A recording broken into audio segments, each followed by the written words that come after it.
Ola S1 pro first gen model 4 kilowatt battery 135 mileage LG cells lithium ion. இந்த பேட்டரியை தான் இப்போ நம்ம டீப் டிஸ்சார்ஜில் இருக்குது சர்வீஸ் பண்ண போகிறோம். ஓலா ஸ்கூட்டரை சர்வீஸ் பண்ணலான்ட்டு உட்காந்தோம்னா இந்த ரெஸ்டான ஸ்க்ரூ கூட நம்ம ரொம்ப நேரம் போராட வேண்டியதாக இருக்குது. இந்த ஸ்க்ரூவை ரிமூவ் பண்ணுறதுக்கு ரொம்ப கஷ்டமாக இருக்குது. இது யார் மேலே தப்பு சொல்கிறதுன்னு தெரியல.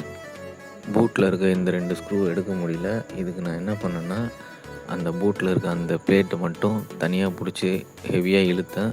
அது அந்த பிளேஸ்லேருந்து வந்துருச்சு. ஆனால் எந்த டேமேஜும் ஆகாது. ஏன்னா அதுக்கு ஒரு கிளிப் மாதிரி டைப் இருக்கும், பிடிச்சி இழுத்தோன்னா வந்துடும். இந்த மாதிரி ஓலா பேட்ரி சர்வீஸ் பண்ணுற வீடியோ வேணும்னா இந்த சேனல்லேயே இருக்குது. நான் இந்த வீடியோவோட டிஸ்கிரிப்ஷன்லேயும் கொடுக்குறேன், செக் பண்ணி பாருங்கள்.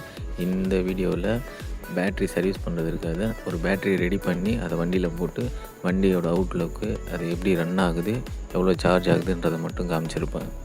என்னோடய நேம் சாய் சரண். ஷாப் பார்த்திங்கன்னா அடையார் இந்திரா நகர் 15th லேனில் இருக்குது. Shop name first call e wheeler. இந்த கஸ்டமருக்கு பேட்ரி நம்ம ரீப்ளேஸ் பண்ணி கொடுக்காம விட்டுருந்தோன்னா இவங்க புது பேட்ரி வாங்குறதுக்கு 75,000 to 80,000 ஸ்பெண்ட் பண்ணியே ஆகணும். அப்போ தான் புது பேட்ரி கிடைக்கும்.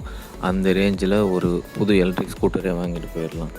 நம்ம பார்த்திங்கன்னா டீப் டிஸ்சார்ஜ்லேருந்து ரெக்கவர் பண்ணி கொடுக்குறோம். ரெக்கவர் பண்ணி வண்டியில் போட்டு வண்டியை ஃபுல் சார்ஜ் பண்ணி கொடுக்குறோம். இதில் பார்த்திங்கன்னா ஒரு சின்ன அமௌண்ட்டு தான் சர்வீஸ் சார்ஜாக வாங்குகிறோம்.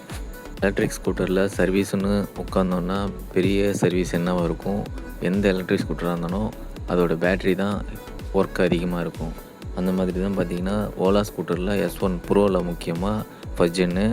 இதில் பேட்ரி ரிமூவ் பண்ணுறதுக்கு ஃபுல்லாக டிசமேண்டல் பண்ணுற மாதிரி இருக்கும் ஸ்கூட்டரை.